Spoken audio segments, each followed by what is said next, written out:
Trying out some pugilist choreography here, but first I'd like to point out that I'm just a stunt guy and not an historian, so I don't claim this to be 100% accurate. This is based on research I did for an upcoming old style fight, and it was so fun to look into, so I thought I would share it.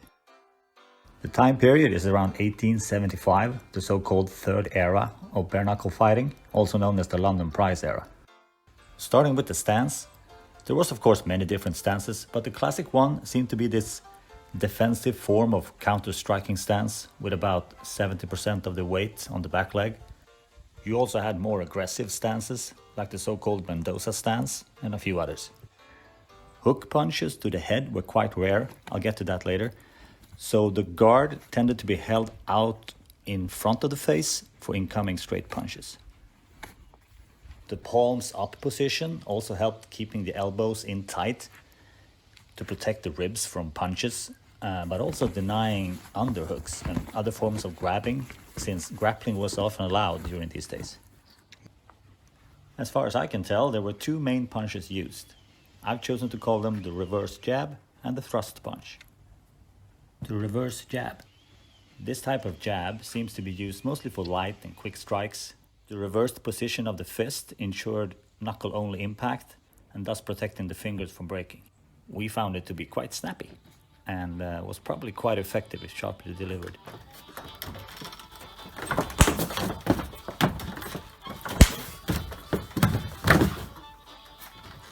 I found some recordings of a variant of this blow thrown right after a block, then referred to as a chopper. Some contradicting texts describe the chopper as more of a hammer fist, but I tend to agree with Oz from English martial arts that the knuckles were used even on the chopper. The thrust punch. This seems to be the main punch used, and here they kept the fist vertical and used the arm like a piston. This was to make it easier to maintain a straight line from the knuckles to the shoulder in order to use the leaning weight of the body for power. Either used as a quick counter punch or as a power blow, delivered by stepping forward with the back leg, hitting the target before the foot takes up the body weight. Using a vertical hand versus a vertical target was also believed to minimize the risk of glancing blows that often hurt the wrist.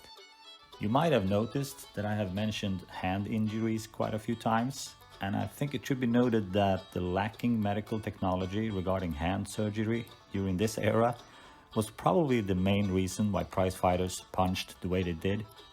Busted hands or wrists was career-ending for sure. Hooked punches was most certainly used every now and then, but in general quite rare until the Queensberry rules came into play. As I mentioned before, fighters were keen on protecting their hands, and among bare-knuckle fighters it was considered dangerous to curve the punches, since the uncertain impact angle would pose a much higher risk of hurting wrists and hands. The Queensberry rules, however, changed all that. Introduced in 1867, but not really mainstream until the late 1880s, the Queensberry rules brought a lot of improvements to the sport, but it also stated that fighters should have wrapped wrists and gloved hands.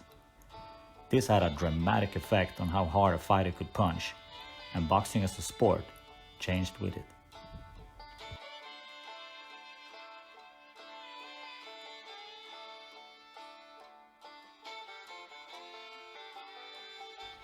For the sake of period-correct stunt choreography, it should also be noted that this type of fighting was probably limited to people who did it for a living.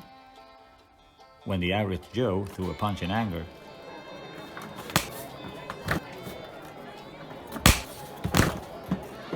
it was probably the same type of haymakers we see in bar fights today. At least that's what I think. Well, thanks for listening, and once again, I'm just a stunt performer, so